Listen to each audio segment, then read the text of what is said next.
Oh my God, so many people tell you to do this. Why? It is the worst advice anyone can possibly give you for a brand new startup business. It will guarantee your failure.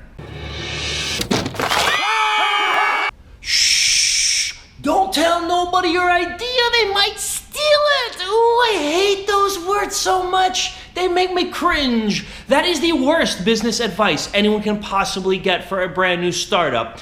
When you are beginning a business, you have to tell people your idea. In fact, if just telling them your idea is sufficient for people to steal it, then they should steal it because it's a bad idea.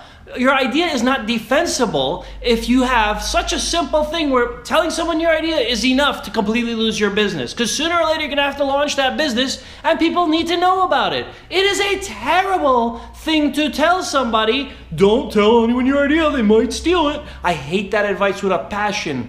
Listen, if your idea is so great, then you need to be the first person to bring it to market. That isn't the same thing as the first person to think of it, because the person who thinks of it ain't worth nothing. As you've heard, ideas are a dime a dozen. All you need is a good business. You don't need a good idea. You need a good business. The first person who can actually make it come to fruition and make this into a proper business, that's the person who actually deserves the wealth. So if your idea is so simple and basic and obvious like that, probably someone thought of it already.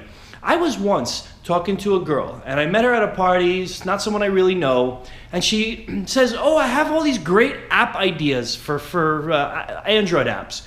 I'm like, okay, well, let me hear what they are. And she's like, wait, are you gonna steal it from me? I'm like, yo, I just met you. You just called me a criminal. Girl, that ain't nice. So anyway, she don't even realize that that's offensive when you tell someone, I think you're gonna steal my idea.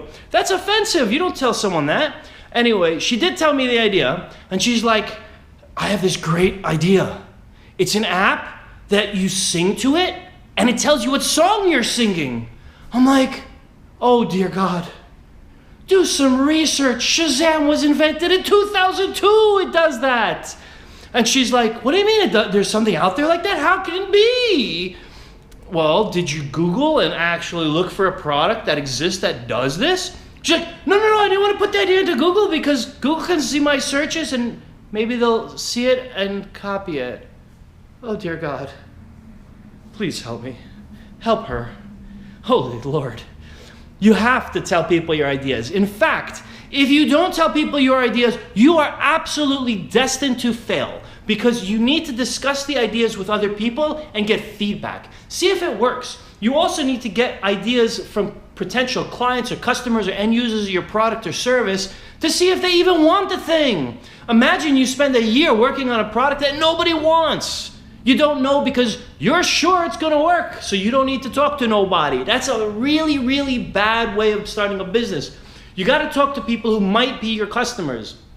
If you talk to them and you find out they ain't your real customers, you got to go figure out if you even have customers and can get customers. Because you don't want to spend a year working on a product, put out a prototype, get it to market and realize nobody really wants to use the dang thing. It's not there. Just why? Talk to people, give out the idea, spread it out. Feel free to open your brain and let it all flow because only good things can happen. Nobody is going to steal your idea if your idea is the only thing that it stands on. Because an idea alone has no value. You have to be the first person to bring it to market. Now, let's say you bring it out to throw the idea out there in the ocean. Let everybody hear it, know about it, whatever. Becomes mainstream talk of the town, blah, blah, blah. You get it to market first. Now you have your customer base. Now you have a community of people who want to use it. It's good. There's an old expression from, I don't know how many years ago, a generation at least plus for me. So there was an expression was, does Macy's tell Gimbals? Now, Macy's is the largest department store in New York City and it's a worldwide thing. Gimbals was started in 1910 and went out of business in 1986, some 30 plus years ago. They did pretty much the same thing. What happened? Macy's didn't talk to Gimbals. Gimbals didn't talk to Macy's. The expression "does Macy's tell Gimbals" is kind of the same idea. Don't tell your secrets. But the truth is, they should have. Because maybe gimbals would be still floating today. It was a huge department store in New York City. I don't know. Either way, you gotta talk about your ideas. You gotta get them out there. You have to get people to say, oh, is this a good idea? Is this not a good idea? If you simply put out your product with no testing whatsoever, it's a huge high risk. Now let's try the alternative. Instead of even building the product, just create an executive summary, what your product is gonna do. Pass that around by people who are your potential users, customers, or otherwise, and see what their response is going to be.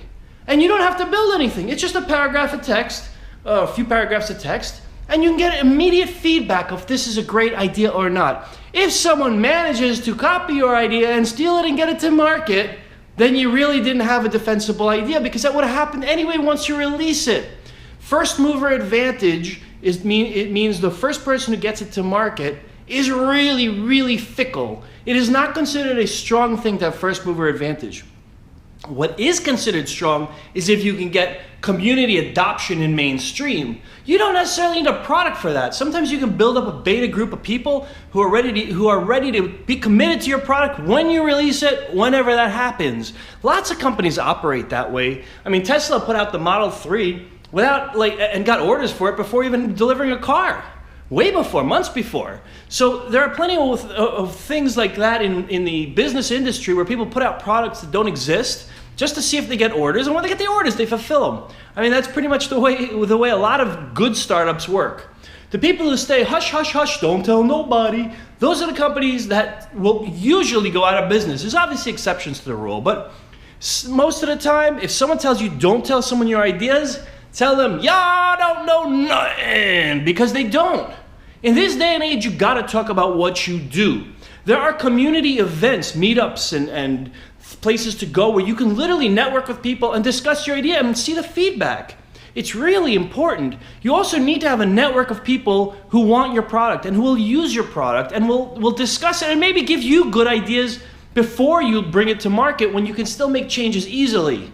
Great example is, nobody likes change when you're the end user of a product. Nobody likes it when someone releases an update and all of a sudden the feature set changes. If you can put those features in before you release it because you have feedback from real customers and real users, that is much better than if you try to release the product and put out the updates later that nobody really wants. Now, mind you, at the same time, don't over-engineer this stuff, because if you start premature optimization and start making, oh, this should be like this, it should be like that, it should be... Wait till you get customers using it. And that's the other aspect. Okay, it kind of all goes together. So don't overly optimize beforehand, but at the same time, you do want the feedback. You want someone to tell you, I will never, ever, ever use this feature. This is stupid. Or, this has been invented in 2002. You don't need to make this business.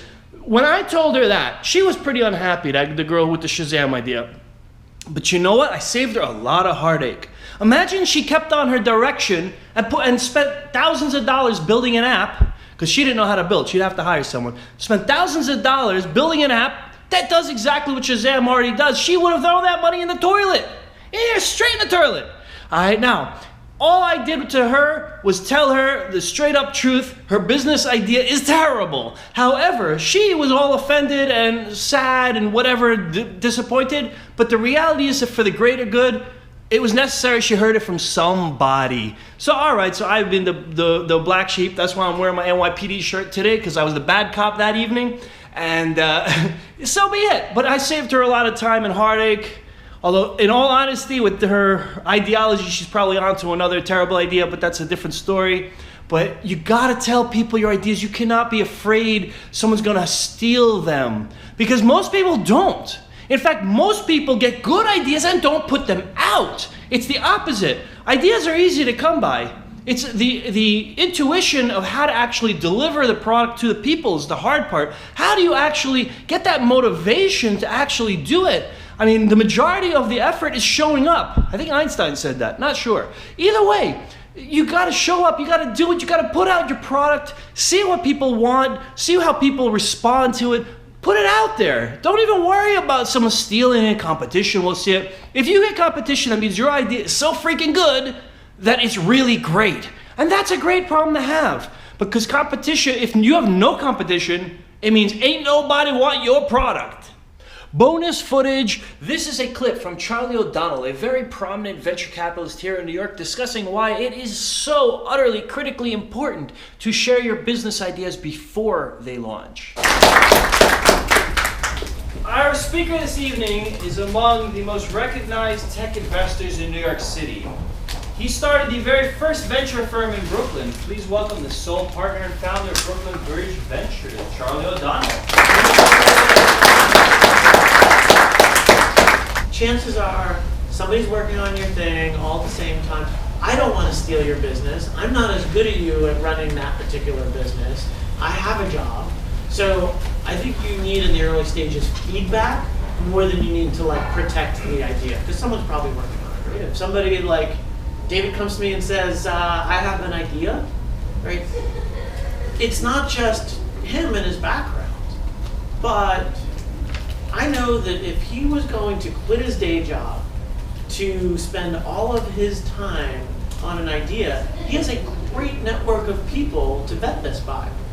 It's very improbable that somebody with his network who runs the meetup would fall into spending time on a really stupid data idea.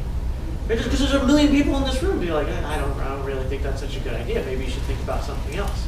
Right? Not only that, I know that he's got a network of resources that he can tap, so I don't just get his brain. I get everybody in the meetup's brain.